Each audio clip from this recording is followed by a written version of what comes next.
Est-ce qu'il y a des aspects positifs à la scientologie? Oui, ça c'est une bonne question à laquelle je réponds habituellement de cette façon. Imaginez-vous un repas bien servi, bien apprêté à votre goût, que vous mangez avec appétit, sauf que ce que vous savez pas, c'est qu'il est empoisonné. Alors, au départ, on rentre en scientologie avec l'impression que ça nous fait du bien. Ouais. Et à un certain moment donné, on est pris, on est empoisonné. Vous êtes empoisonné parce que vous êtes quoi, déshumanisé? Parce que on essaie de vous laver le cerveau? Pourquoi? On n'essaie pas de vous laver le cerveau, on vous le fait. Qu'est-ce que vous voulez dire? On vous lave radicalement le cerveau en vous disant que l'humanité est dans une spirale descendante et que eux sont les seuls à avoir la bonne méthode pour en sortir. Mais si on veut vous extraire de la société en scientologie, M. Dubreuil, est-ce que je comprends pas comment des scientologues reconnus, là, puis on revient toujours à John Travolta, puis Tom Cruise, puis un paquet de vedettes, là, mais comment ils font pour fonctionner en société s'ils ne reconnaissent pas la valeur de la société? Ben, ils veulent améliorer la société. Ils veulent recruter la société. Ils veulent que la société devienne scientologue. Alors, il faut qu'ils travaillent dans la société. Il faut qu'ils se montrent dans la société. Cependant, si vous regardez un petit peu ce qui se passe aux États-Unis, il y a un grand réalisateur là qui vient de donner... Paul Haggis, ouais.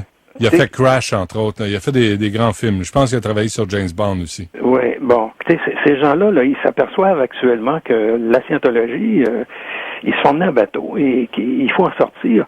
Lui, ce monsieur-là, là, dont on vient de parler, il a été 30 ans en scientologie avant de se rendre compte qu'il se faisait charrier comme ça se peut pas. Alors, comment un scientologue s'arrange pour convertir quelqu'un, M. Dubreuil? Ben, il va commencer par l'écouter, et faire une séance d'auditing, comme on appelle, et démontrer que la scientologie peut lui aider à s'améliorer. Il va lui vendre des... la première chose qu'on fait en scientologie pour vous attirer, c'est un petit test de personnalité, 200 questions, à laquelle vous répondez et qui va vous donner une idée de vos difficultés dans la vie. Et si vous avez tout bon, mais c'est une grosse difficulté encore parce que personne n'est parfait sur la Terre et vous croyez parfait. Alors, c'est le premier objet de recrutement. Après, on va vous faire des petits tests, on va vous faire passer une séance d'audition gratuite pour vous démontrer que la technique fonctionne bien, qu'elle peut vous faire du bien. On va vous donner des cours de communication qui vraiment, au départ, semble améliorer votre capacité de communiquer avec vos semblables. Et ça le fait aussi. Faut pas négliger l'aspect positif. Sauf qu'à un moment donné, après ça, on vous emmène un peu plus loin, puis un peu plus loin, toujours un petit peu plus loin, jusqu'au jour où vous vous rendez compte que vous avez dépensé 300 000 $. Vous êtes rendu en pleine science-fiction. 300 000, vraiment? 300 000? C'est de l'argent, ça. Moi, je me réveillerais après 3 000. Peut-être que je suis un cheap, là, mais... Après 3 000, vous n'avez rien fait encore. C'est vrai? À 3 000 $, vous avez 12 heures et demie d'audition scientologique. Ben, c'est cher de l'heure, là, je trouve. Oui, c'est cher, pas mal de l'heure. Tout ça, c'est pseudo-scientifique, là. Tout ça, c'est basé sur une science qui n'existe pas. C'est une pseudo-science. C'est pas vraiment une science.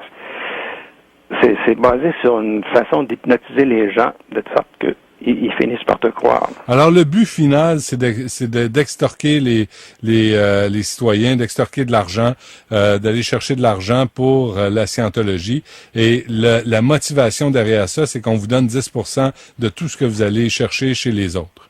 Et la motivation de base, moi je dirais que c'est peut-être ça à l'origine là, pour la direction. Mais tu as un paquet de personnes là-dedans de bonne foi qui sont persuadés que grâce à ça, ils améliorent la vie sur la Terre. Et c'est ceux-là qui sont les plus dangereux parce qu'ils travaillent en sourdine pour les escrocs. Ouais. Je pense à mes enfants, par exemple, que j'ai élevé ces jeunes-là, moi,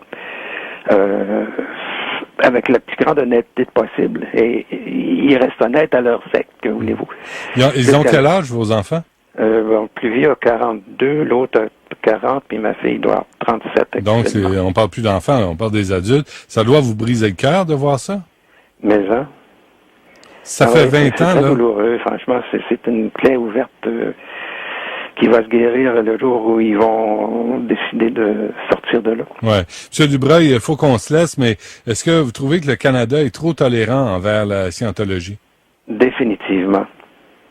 Même s'ils ont déjà été condamnés ici en Ontario pour action illégale, en 83, je pense qu'ils avaient infiltré le ministère de la Justice de l'Ontario et ils ont perdu leur procès.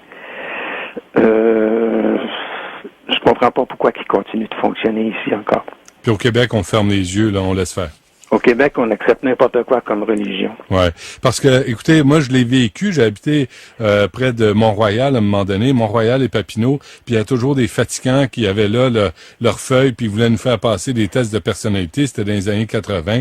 Tu dis, puis je savais pas ça portait sur quoi. Puis là, je me rends compte que c'était juste une façon d'attraper des gens au passage.